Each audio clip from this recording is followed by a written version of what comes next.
Hi, I'm Circuit Judge Ken Howard. As chairperson of Hardin County United's Governance Subcommittee, I'm pleased to take this opportunity to introduce the following video, which features former Lexington Mayor Foster Pettit. Hardin County United, HCU, is the organization which was established to follow up on the strategic goals which were developed during last year's Hardin County Vision Project. The Vision Project was conducted in response to the growth that is coming with the base realignment, commonly referred to as BRAC, at Fort Knox. HCU has been tasked to prioritize the strategic goals and to develop an implementation strategy for those goals. HCU has a steering committee of over 60 community members, which is chaired by Hardin County Judge Executive Harry Berry. HCU also has 3 subcommittees: Community Development, Education, and Governance. Today's video is part of an ongoing study which is looking into the potential for unified or metro government for Hardin County. The study seeks to determine how Hardin County might be served by some form of unified government. HCU has retained consultant Luke Schmidt and his firm, L.B. Schmidt and Associates, to facilitate this study. The study includes an examination of existing government jurisdictions in Hardin County, an analysis of other communities which have established unified governments, interviews with key community leaders, and community forums held throughout Hardin County for the purpose of sharing some of the early findings from the study and, most importantly, obtaining input from the community citizens. A key part of this project included a presentation from former Lexington Mayor Foster Pettit. Mayor Pettit was the last mayor of the old city of Lexington and was also the first mayor of the merged Lexington-Fayette urban county government. Mayor Pettit is a nationally recognized figure in the area of unified government and has spoken to some 72 conferences around the country since Lexington and Fayette County merged their governments in 1972. HCU was pleased to welcome Mayor Pettit to the community recently for the purpose of sharing his views on the subject of unified government. The video which follows highlights Mayor Pettit's presentation to the steering committee.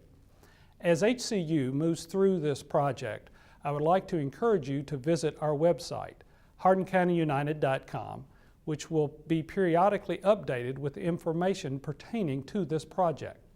We encourage you to share your views on this subject with us by visiting the website or our Facebook and Twitter pages.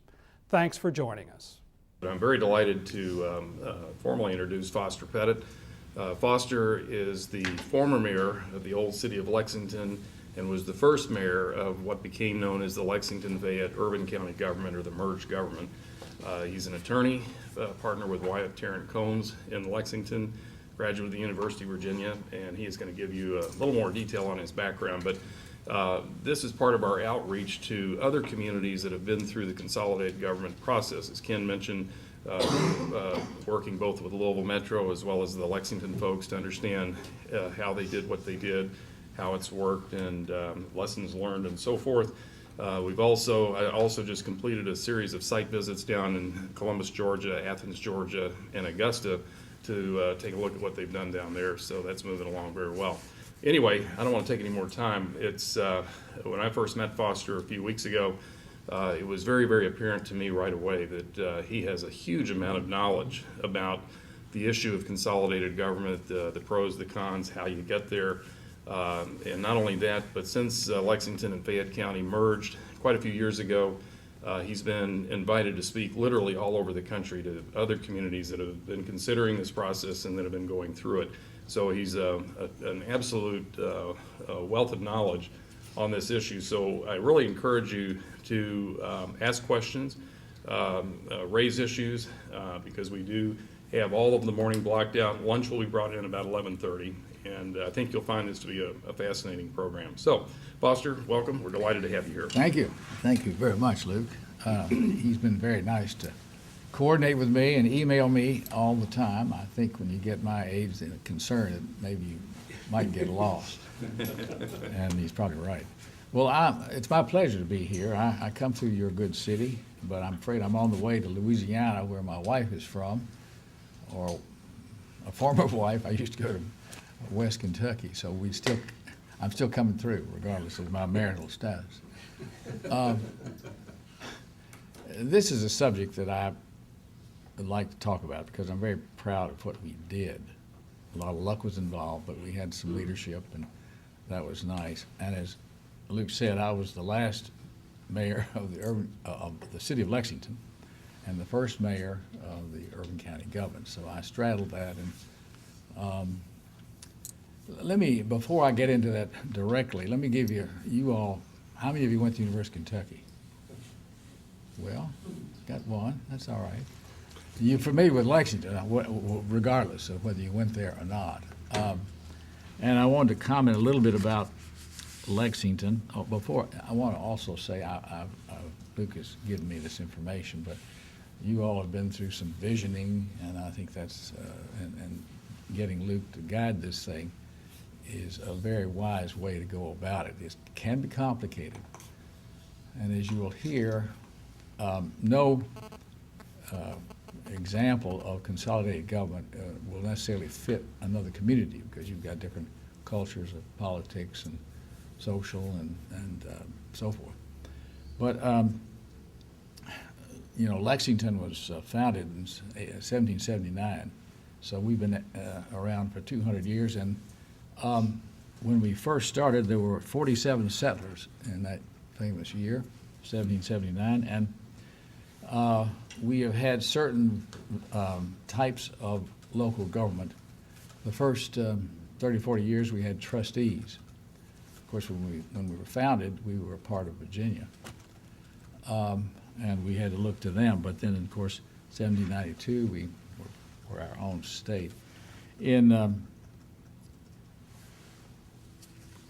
Interesting how the population has grown. In 1832, the local government decided to have a mayor and council, so we incorporated as a city. In 1840, we had 22,000 people.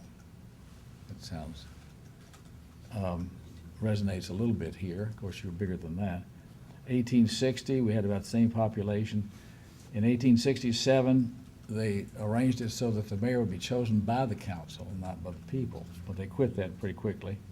In 1882, they went back to popular vote, and the mayor would have a 2-year term. Previously, it had been a 1-year term. And then in 1890, we had 35,000 people in Lexington. And in 1895, they decided to let the mayor run for 4 years.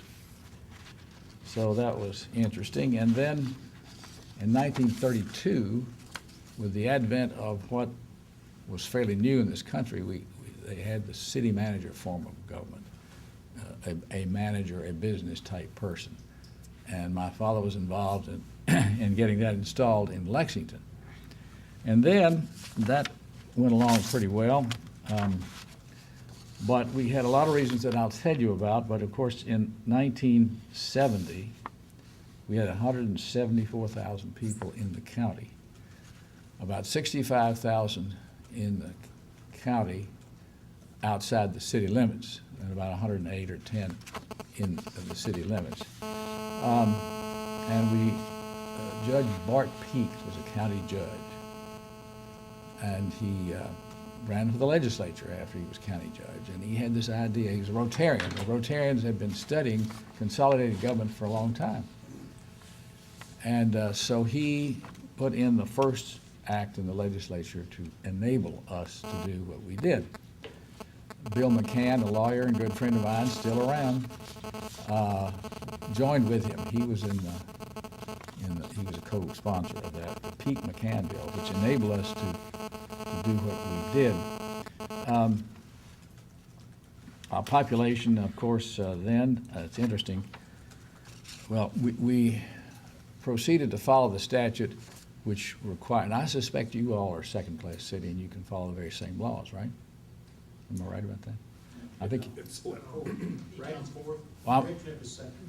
Oh, okay, all right. Well, you will have to see which act prevails for you at this time. But anyway, it provided for petitions to be filed by 5% of the number of citizens that voted in the last general election. It was presented to the two legislative bodies, and then they decided, well, at one point, the city administration was not in favor of this at all, and so we had to wait until there was another election. But they went ahead, and that's when I was elected, as a matter of fact. And then we pushed for it, and we got the money in there to get the staff and to start the process. But let me talk to you a little bit about what in the world caused the citizens of Lexington to want to do such a rash thing as consolidate government. It's very difficult to get citizens generally to make changes. It may be an old pair of shoes that hurt, but at least they know it. And so what I want to talk about specifically is what exactly happened in Lexington in the early 1970s. What type of government did we get? What were the reasons for the citizens of Lexington-Fayette County to want to merge, as we call it? We had a bumper sticker, by the way. I have the urge to merge. And that was, some youngsters put them on their notebooks at school and raised a few eyebrows. Anyway, and then what were the conditions that produced the favorable vote? You've got a lot of civic leaders such as you who think this is really going to be good, but you've got to convey that somehow. And what were the results of our merger? And what are the lessons to be learned from the experience in Lexington?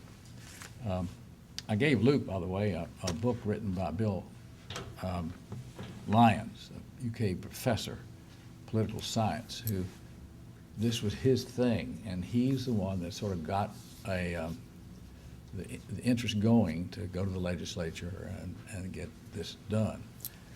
And there was an organization that he headed called GO, Governmental Options, which carried forth. But now let me talk to you about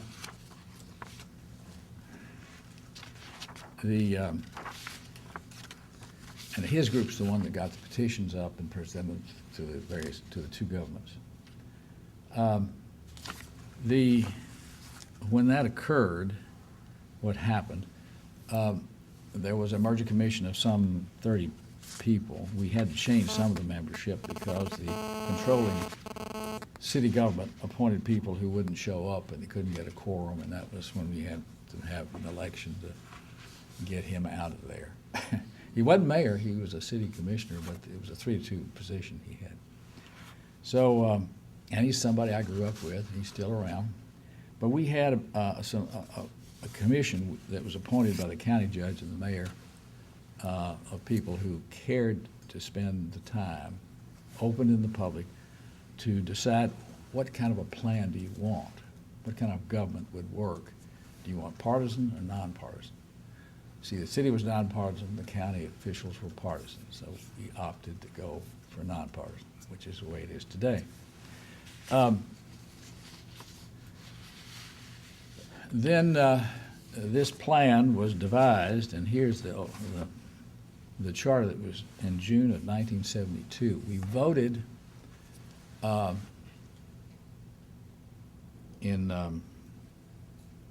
let me think just a second.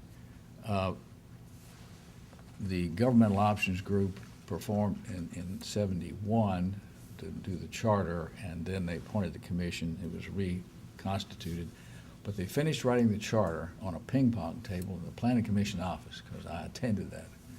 We didn't play any ping pong, but we worked on that charter.